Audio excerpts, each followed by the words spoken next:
What do a tabletop fountain and a Tesla car have in common? Stay tuned, we'll find out. Hi, welcome back to the channel.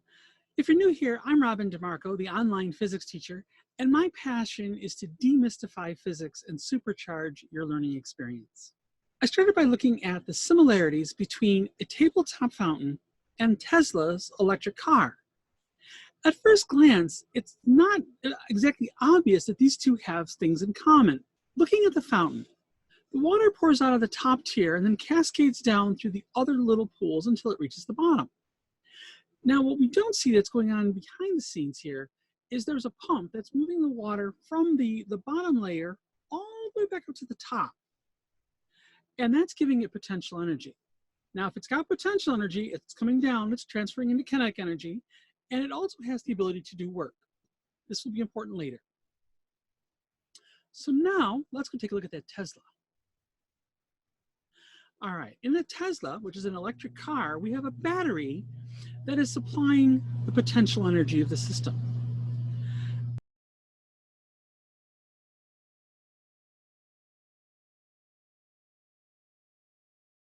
Now, the potential energy goes through a specific path, mainly the wires.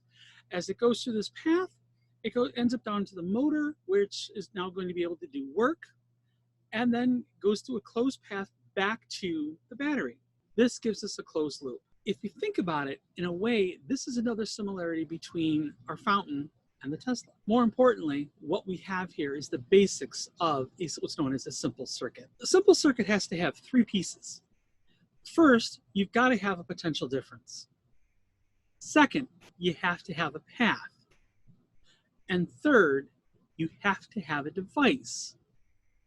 Now, in this situation where we do have the potential difference, a path that the electrons can follow, and we have a device that the charge is going to be used on, in a simple circuit, we have charges that are constantly moving. These moving charges are called a current. And we look at this as the amount of charge that goes by a given place in an amount of time.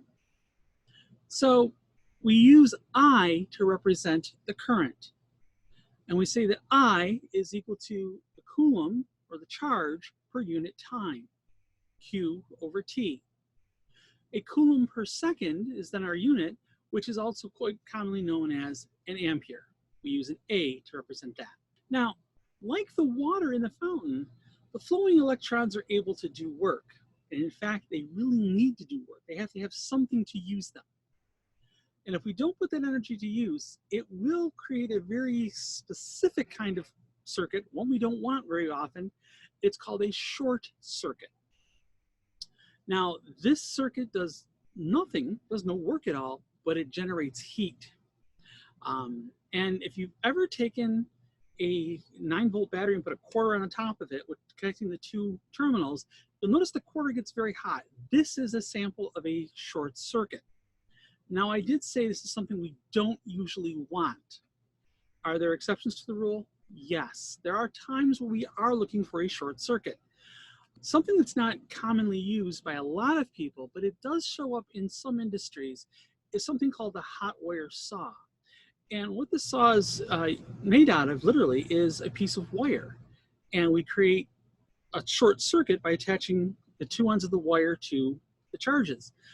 And what happens is the wire gets very hot and then is brought through a material, and the heat from the wire actually melts the material as it goes through, which cuts the material. Anytime that we have work being done, we also have power that's being generated or being used. So from our mechanics unit, we can go back and take a look at the equation for power.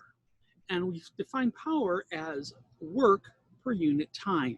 In the potential difference video, we defined the potential difference as the work done per unit charge. So V equals W over Q.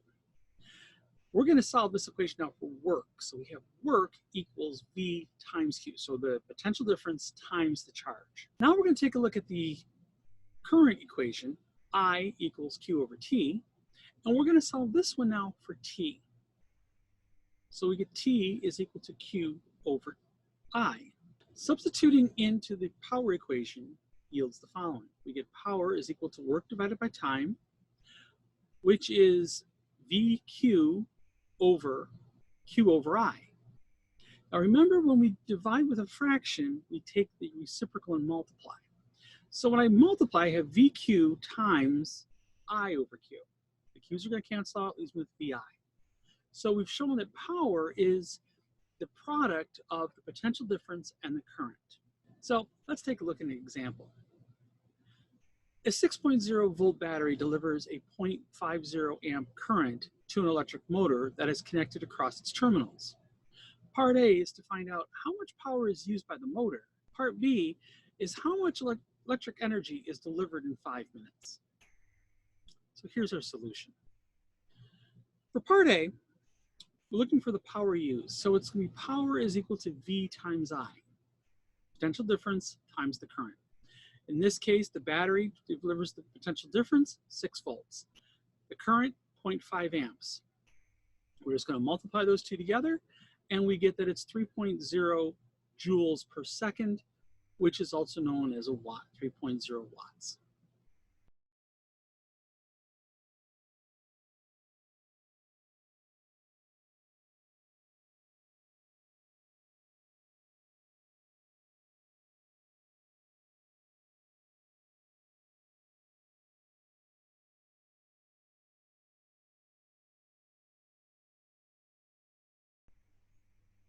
For part B, we want to figure out how much electric energy is delivered in 5 minutes. So in this case, what we're going to look at is go back to our original form for power, which was power equals work divided by time. Now remember, work is an energy. And in this case, we want to find out how much energy is being used. So we're going to rearrange the equation. For work equals P times T. Okay. Now in part A, we found that the power equaled 3.0 watts. So we're going to put that down. Now we've got to figure out the timeline. How long is this power being used for? Well, 5 minutes. But I need to put this into seconds. So I'm going to have to do some math here. 5 minutes times 60 seconds per minute is going to give me 300 seconds. So 3 watts times 300 seconds is the equivalent of 3 joules per second times 300 seconds, or 900 joules.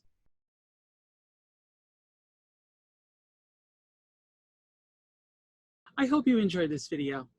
As you can see, we've come up with ways to now show that current, potential difference, power, work, they're all related terms. Things are all together. And this is where we're really going to start making some things that are really useful in the future. So stay tuned. If you found this useful and you enjoyed the video, please give me a thumbs up. The more interaction I have, the better my channel does. And I would ask you to please subscribe to the channel as well, so you'll be notified the next time we come out with a new video.